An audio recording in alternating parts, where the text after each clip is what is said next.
Hello everyone, this is your girl Lynn. Dahil may trending talaga naman na inumin ngayon ang dalgona coffee. Masyado akong curious kung ano ba talaga to.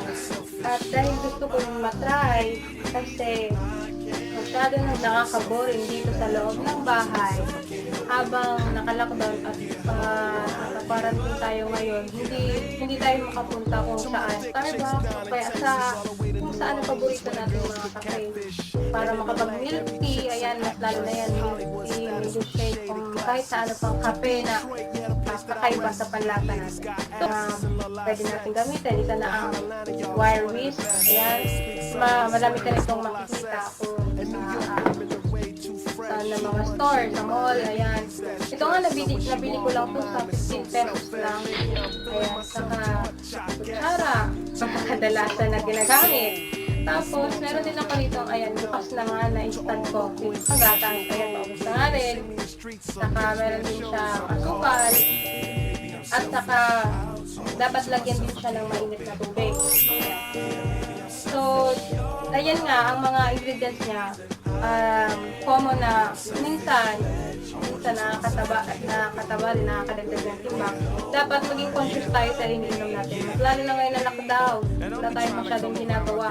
Kundi kumain, cellphone, gumawa ng ibang gawain dito sa bahay. Ganyan lang. Kaya simulan na natin, huwag na natin itong patagalin pa. At excited na rin ako masubukan kung paano ito gawin.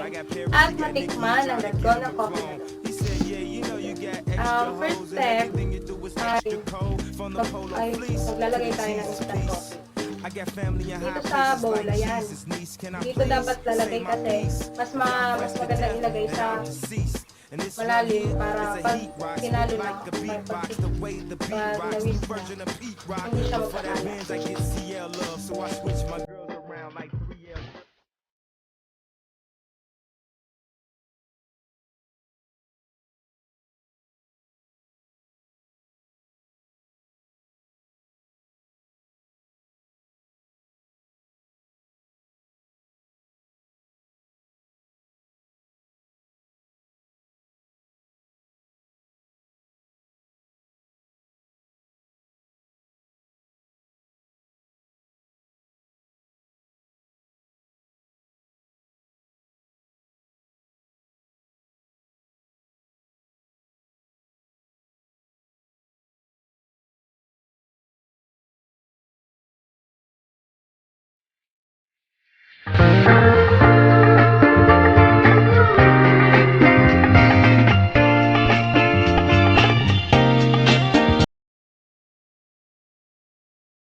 A few moments later.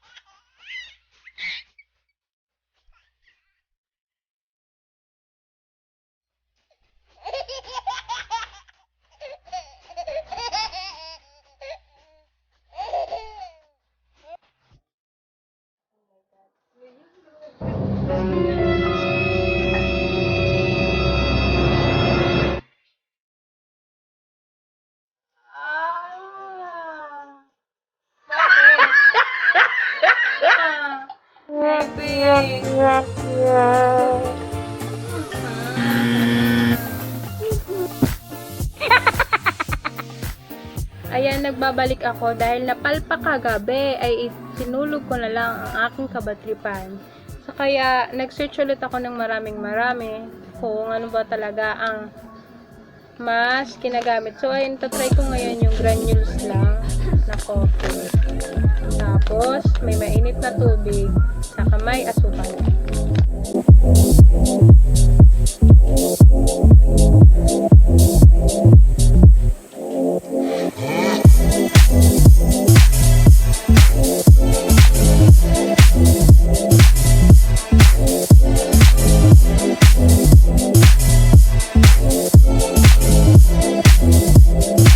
My pain, motherfucker.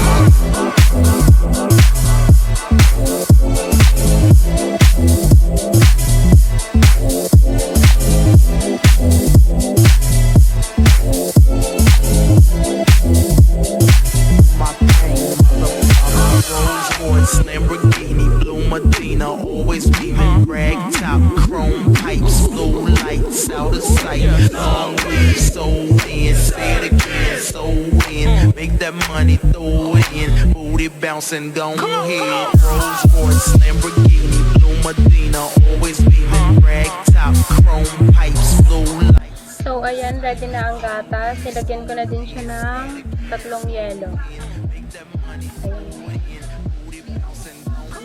May yelo yan, hindi na. Ayan.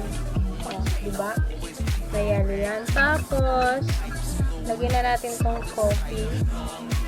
Dito sa gagawin ko.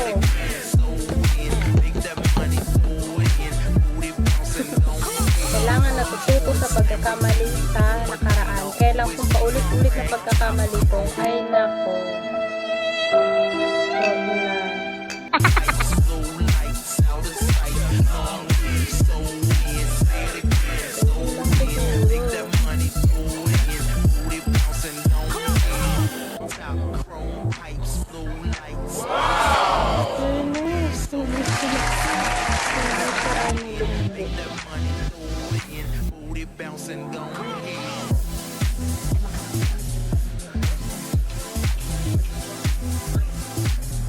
And welcome sa ating finished product. Ayan, so kita nyo naman na nakasuot na akong swimsuit. Feel na feel ko na talaga na mag-beach kaso quarantine pa. At dahil na-extend, ayan, dito na muna tayo sa bahay mag-feeling sa beach habang nagdadalgo na coffee.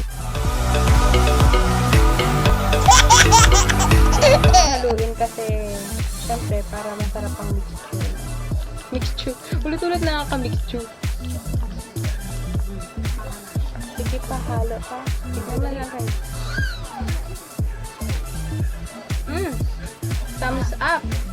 Ayan po. Nire-rate ko siya, 9 out of 10. Talagang worth it siya. Worth it na worth it.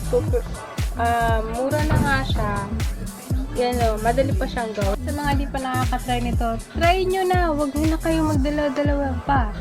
Bumili lang kayo ng pure coffee. Kung may asukal kayo sa bahay, kung may gatas, simulan mo na gawin.